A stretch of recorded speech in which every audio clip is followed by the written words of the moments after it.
हाँ तो दोस्तों, कॉस्ट शीट का नेक्स्ट वीडियो जैसा देख सकते हो लिख के रखा हूँ। 11 नंबर क्वेश्चन इजी है। और 11 नंबर क्वेश्चन कहाँ गया, ये रहा। इस क्वेश्चन में ना खास कुछ नहीं है, छोटा क्वेश्चन है। अन्नू मैन्युफैक्चरिंग कंपनी के नाम से क्वेश्चन है। शायद नए बुक में अलग नंबर दिया होगा, लेकिन क्वेश्चन यही है। इस क्वेश्चन में खास बात यह है कि जब अपन फॉर्मेट लिख रहे थे, ये रहा फॉर्मेट, याद है? जब अपन फॉर्मेट लिख रहे थे मैंने 2 नोट्स पढ़ाया था। ये 2 नोट काम आएंगे, ठीक है। एक बार नोट को पढ़ लेते हैं, फिर क्वेश्चन की तरफ जाएंगे। क्वेश्चन देखो, मतलब नोट देखो। अगर क्वेश्चन में फैक्ट्री ओवरहेड्स के बारे में कुछ कोई इन्फॉर्मेशन ना दिया हो तो उसे डायरेक्ट वेजेस पे चार्ज करेंगे। फैक्ट्री ओवरहेड याद है ना, प्राइम कॉस्ट के जस्ट नीचे आता है फैक्ट्री ओवरहेड, है ना। अगर इसके बारे में कोई इन्फॉर्मेशन नहीं दिया है तो अपन डायरेक्ट वेजेस के बेसिस पर कैलकुलेट कर सकते हैं। अब कैसे कैलकुलेट करना है डायरेक्ट वेजेस के हिसाब से, ये बता दूंगा। क्वेश्चन सॉल्व करूंगा, एक क्वेश्चन में पूरा कवर हो जाएगा। और ये जो नोट है ये सिर्फ इस क्वेश्चन के लिए नहीं है, बहुत सारे ऐसे क्वेश्चन आएंगे। इसके बाद टेंडर वाला चैप्टर पढ़ेंगे, उसमें भी काम आएगा। तो इन दोनों नोट्स को ध्यान में रखना। चलो दूसरा नोट, अगर क्वेश्चन में ऑफिस ओवरहेड के बारे में कुछ ना दिया हो तो उसे वर्क्स कॉस्ट पे चार्ज करेंगे, याद है ना। ये देखो वर्क्स कॉस्ट, उसके जस्ट नीचे ऑफिस ओवरहेड। अगर इसके बारे में कोई इन्फॉर्मेशन नहीं दिया है क्वेश्चन में तो किससे कैलकुलेट करेंगे? वर्क्स कॉस्ट या फिर फैक्ट्री कॉस्ट, जो भी बोलो। मैं वर्क कॉस्ट लिखता हूँ। वर्क कॉस्ट के हिसाब से ऑफिस वाला खर्चा निकाल सकते हैं, ठीक है। कैसे करना है, कैलकुलेशन कैसे होगा, एक क्वेश्चन देखो, इजीली समझ जाओगे। क्वेश्चन ये रहा, स्क्रीनशॉट डाल दूंगा। क्वेश्चन है, अन्नू मैन्युफैक्चरिंग कंपनी ए और बी 2 प्रकार की मशीनों का उत्पादन करती है, ठीक है। और माह दिसंबर 2013 लिखा है, हालांकि नए बुक में 23-22 होगा कुछ। 100 मशीन प्रत्येक के उत्पादन का था, तो आउटपुट 100 है। तो आउटपुट को ना मैं यहाँ कोने में लिख रहा हूँ 100, इसका भी 100, इसका भी 100 लिखा ना साफ साफ, प्रत्येक का 100 है। तो दोनों का आउटपुट 100 मान लिया गया। उसके अलावा अब देखो खर्चे, direct material, direct labour, direct expense, तीनों डायरेक्ट चीज़ें। सारे डायरेक्ट चीज़ का अलग अलग अमाउंट भी दे दिया है। ये सारे डायरेक्ट चीज़ स्टार्टिंग में लिखेंगे, जोड़ेंगे, प्राइम कॉस्ट आ जाएगा। उसके बाद अदर ओवरहेड्स एक्सपेंसेस वर डॉट डॉट, मतलब ये हेडिंग है, इसके नीचे 2 खर्चे दिए, एक फैक्ट्री का ओवरहेड, एक ऑफिस का ओवरहेड, और इनका एक ही अमाउंट है। अब बी के नीचे लिखा है तो ये मत सोचना कि बी का अमाउंट है, ये दोनों का टोटल है। 6000, 5700 ए और बी का टोटल दे दिया है। मतलब इस 6000 को हमको ए और बी में बांटना पड़ेगा, 5700 को ए और बी में बांटना पड़ेगा। और कोई इन्फॉर्मेशन नहीं दिया है। प्रत्येक मशीन का विक्रय मूल्य ज्ञात कीजिए, एक विवरण बनाइए। यदि विक्रय पर 25% लाभ, लाभ मतलब प्रॉफिट भी निकालना पड़ेगा, ठीक है। लेकिन यहाँ प्रॉफिट निकालने का भी कुछ ट्रिक है, बताऊँगा। 2 तरीके से प्रॉफिट निकाला जा सकता है। पहले क्वेश्चन देखो, प्राइम कॉस्ट निकालते हैं, उसके बाद बात करते हैं, ठीक है। प्राइम कॉस्ट निकालने के लिए सबसे पहले डायरेक्ट मटेरियल कितना, 18,000 और 11,000, 18,000 11,000 पर यूनिट निकालने के लिए 100 से डिवाइड करना पड़ेगा, तो इसका आएगा 180, इसका आएगा 110। फिर प्लस करेंगे डायरेक्ट लेबर, इसका आएगा 12,000 और इसका आएगा 6,000। 12,000 को 100 से डिवाइड करेंगे 120, इसको 100 से डिवाइड करेंगे 60, प्लस डायरेक्ट एक्सपेंसेस, इसका आएगा 2,000, इसका भी 2,000 ही है, तो 20, ये 20, इन सब को जोड़ेंगे तो आ जाएगा अपना प्राइम कॉस्ट हमेशा की तरह। 18, 12, 30, 2, 32, 11, 6, 17, 19, यहाँ 320, यहाँ 190 कर दिया। प्लस अब क्या करते हैं अपन, फैक्ट्री ओवरहेड जोड़ना है। क्वेश्चन देखो कितना दिया है, 6,000। नाइंसाफ़ी है ना, अमाउंट तो एक ही है, लेकिन बांटना ए और बी दोनों में है। 6,000 को बांटना पड़ेगा, और बांटने के लिए मैंने कुछ कहा था, ये नोट्स काम आएंगे। अगर क्वेश्चन में फैक्ट्री ओवरहेड के बारे में कोई इन्फॉर्मेशन ना दिया हो तो उसे डायरेक्ट वेजेस पे चार्ज करना है। ये देखो डायरेक्ट वेजेस, डायरेक्ट लेबर ये होता है। डायरेक्ट वेजेस कितना कितना है, 12,000, 6,000, तो 12,000 6,000 को अनुपात में बदलेंगे, उस अनुपात में 6,000 को बांटेंगे। तो वर्किंग नोट में करने वाला हूँ मैं। अच्छा चलो, वर्किंग नोट में तो बाद में करूँगा, पहले सारा इन्फॉर्मेशन लिख लेता हूँ, बस अमाउंट भरूँगा बाद में। यहाँ मैं फैक्ट्री ओवरहेड लिखूँगा, जोड़ूंगा तो वर्क कॉस्ट आ जाएगा। फिर ऑफिस ओवरहेड लिखूँगा, ऑफिस ओवरहेड जोड़ने पर आ जाएगा तुम्हारा कॉस्ट ऑफ प्रोडक्शन, फिर इसको जोड़ूंगा तो प्रॉफिट जोड़ूंगा तो सेल आ जाएगा। बस यही तक जाना है हमको, सेल तक। थोड़ा ज़्यादा लंबा लाइन खींच दिया हूँ, लेकिन अब वर्किंग नोट्स। ठीक है, वर्किंग नोट पहला, सबसे पहले रेशियो ऑफ डायरेक्ट लेबर का रेशियो निकालेंगे। लेबर है अपना 12,000 और 6,000। 12 और 6 को 3 3 0 कटा, 12 और 6 के पहाड़े में आता है, तो 2 एकम 2, सॉरी 6 दूनी 12 और 6 कम 6, तो 2 1 का रेशियो, 2 1 मतलब 2/3 और 1/3। तो फैक्ट्री ओवरहेड क्वेश्चन में कितना दिया है? 6,000। इस 6,000 में से ए का होगा 2/3 और इस 6,000 में से बी का होगा 1/3। तो इसका आएगा 4,000, इसका आएगा 2,000। बांट के देख लेना, कैलकुलेटर यूज़ नहीं किया हूँ, तो ऐसे ही पता चल रहा है 4,000 और 2,000। इधर 40, इधर 20, जोड़ देंगे, वर्क्स कॉस्ट आ जाएगा। ठीक है, इसी यहाँ तक फैक्ट्री ओवरहेड को डायरेक्ट लेबर के हिसाब से रेशियो में निकाल कर बांट दिया। इसी तरह दूसरा वर्किंग नोट, ऑफिस ओवरहेड भी है क्वेश्चन में, देखो 5,700। इस ऑफिस ओवरहेड को किस रेशियो में बांटेंगे? याद नहीं आ रहा तो फिर से नोट्स देख लो।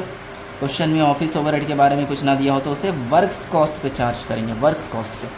तो इस बार वर्क्स कॉस्ट का रेशियो निकालना पड़ेगा। वर्क्स कॉस्ट 36,000, 21,000, तो रेशियो ऑफ वर्क्स कॉस्ट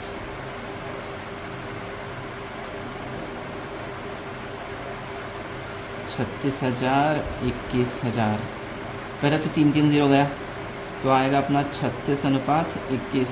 36 21 को काटेंगे तो 3 के पहाड़े में आएगा 12 और 7, 12 और 7 मिला के 19, 12/19, 7/19।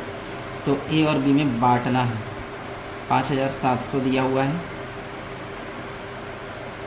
12/19 और 7/19। 5,700 भागित 19 इंटू 12, इधर आएगा 3600, इधर आएगा 2100। ठीक है, तो इधर जोड़ देंगे 3600, यहाँ जोड़ देंगे 2100, यहाँ 36 रुपये, यहाँ 21 रुपये, जोड़ देंगे 39,600 और 396, और इधर कितना होता है 21 2 23,100 और 231। अब प्रॉफिट जोड़ना है। प्रॉफिट के बारे में क्वेश्चन में ये लिखा है कि 25% लगाओ, लेकिन 25% किसका? अच्छे से पढ़ के देखो। 25% विक्रय पर 25%, 25% प्रॉफिट ऑन सेल, सेल का 25%। अब इसमें देखो, सेल तो अभी मालूम नहीं है ना, सेल यहाँ और यहाँ पर आएगा कुछ ना कुछ, सेल जितना भी होगा उसका 25%। अब सेल ही मालूम नहीं है तो ये नहीं निकाल सकते, और जब तक ये नहीं लिखेंगे दोनों को जोड़ के सेल में कैसे लिखेंगे? फंस गए। ऐसे केस में हमेशा जो चीज़ नहीं मालूम है उसी का परसेंट लगाने बोलेगा, तो हमेशा जो चीज़ नहीं मालूम है उसका 100 मान लो। अगर मैं सेल को 100 लेता हूँ तो प्रॉफिट इसका 25%, 100 का 25% 25 ही होता है। अब ज़रा सोचो कौन सा अमाउंट होगा जिसमें मैं 25 जोड़ूँ कि 100 आ जाए? 75। 75 में अगर मैं 25 जोड़ूंगा तभी तो 100 आता है ना। ये 75 कैसे आया? 100 में से 25 घटा के, तभी तो पता चला ना कितना जोड़ना है कि 100 आ जाए। अब करेंगे त्रियक गुणा, 75 का इतना तो 25 का कितना प्रॉफिट आ जाएगा। उसी तरह बी का भी करेंगे, 75 का 23,100 तो 25 का कितना आ जाएगा प्रॉफिट। वर्किंग नोट के लिए जगह नहीं है, इस साइड बना रहा हूँ, हालांकि ये किसी दूसरे क्वेश्चन के लिए खींच के रखा हूँ, उसका वर्किंग नोट किसी और पेज में बना दूंगा। ठीक है, चलो इसका देखते हैं। ए का निकालते हैं, प्रॉफिट निकाल रहा हूँ, ये इसी क्वेश्चन का वर्किंग नोट है। ठीक है, प्रॉफिट निकालना है। अगर 75 का 39,600 है तो 25 का कितना होगा? 39,600 इंटू 25/75। उसी तरह बी का भी निकाल लेते हैं। अगर 75 का 23,100 है तो 25 का कितना होगा? 23,100 इंटू 25/75। तो ए और बी का प्रॉफिट आ जाएगा 39। डायरेक्ट परसेंट मत लगा देना यार, डायरेक्ट परसेंट लगाओगे ना तो गड़बड़ हो जाएगा। इसका 13,200, इसका 25/75, इसका 7,700, ये दोनों प्रॉफिट आ गया। तो प्रॉफिट को लिख सकते हैं 13,200, 7,700, 132, 77, 8 0 308, इधर 30,800, 8 9 3 12 का तो हासिल है 428, 42,800, 528 रे हासिल एक था ना। चलो बस ये वाला क्वेश्चन हो गया। अब ये 11 था, 12 सेम टू सेम क्वेश्चन है, मैं बस पढ़ के समझाऊंगा, खुद बनाना, ठीक है। ये 11 था और ये 12 अपना होमवर्क रहेगा, ठीक है, छोड़ना मत। यहाँ कोई और क्वेश्चन बनाऊंगा। कितना मिनट हुआ है? 10 मिनट हो चुका। क्या वीडियो एंड करके नया वीडियो बनाऊँ? पहले इसको पढ़ लेते हैं। अनु मैन्युफैक्चरिंग कंपनी, ये और भी 2 प्रकार के मशीनों का उत्पादन करती है। मिला? सॉरी यार, अनु पढ़ रहा हूँ। 12 नंबर जय विजय। देखो पहली लाइन में प्रत्येक की 200 इकाइयों का उत्पादन है, दिख रहा है। तो यहाँ पे 100 आउटपुट था, इसकी जगह 200 आएगा। अब देखो direct material, direct wages, chargeable expense. Chargeable expense भी एक तरह का डायरेक्ट ही होता है। तो इन तीनों को जोड़ेंगे इस तरफ, प्राइम कॉस्ट आ जाएगा। कर लोगे? देखो अगर मैं जल्दी पढ़ा रहा हूँ तो वीडियो पॉज कर कर के क्वेश्चन देख देख के समझने की कोशिश किया करो, क्योंकि मुझे कम टाइम में बहुत कुछ पढ़ाना है, ठीक है। इसलिए अपना टाइम लेने के लिए वीडियो ऑनलाइन है, पॉज कर सकते हो, ऑप्शन है, करो और धीरे धीरे समझो। मैं यहाँ समझा रहा हूँ 10-10 मिनट में एक क्वेश्चन, तुम लोग बनाने बैठोगे आधा घंटा लगा लो, लेकिन सीखना ज़रूरी है, प्यार से सीखो, ठीक है। चलो direct material, direct wages, chargeable expense, इन तीन को जोड़ेंगे, प्राइम कॉस्ट आ जाएगा। फिर फैक्ट्री जोड़ते हैं, फैक्ट्री दिया देखो 6,500, देखा। फैक्ट्री जोड़ेंगे, वर्क कॉस्ट आएगा। फिर ऑफिस जोड़ेंगे, 3,480 दिया, ये जोड़ेंगे, कॉस्ट ऑफ प्रोडक्शन आएगा। लेकिन ये जो 6,500 और 3,480 दिया है फैक्ट्री और ऑफिस का खर्चा, ये दोनों सिंगल दिया है पिछले क्वेश्चन की तरह, सेम है समर की नोट। फैक्ट्री वाले को डायरेक्ट लेबर के रेशियो में बांटेंगे, डायरेक्ट वेजेस के रेशियो में, और ऑफिस वाले को वर्क कॉस्ट के रेशियो में बांट लोगे। यहाँ तक तो आसान है। इसके बाद क्या लिखा है?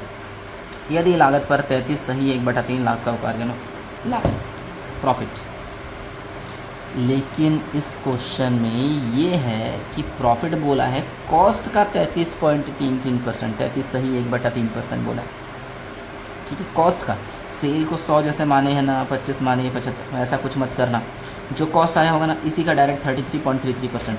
देखो 33 सही 1/3 है, 33 1/3 को ना 33.3333 पूरा भर के कैलकुलेट करना।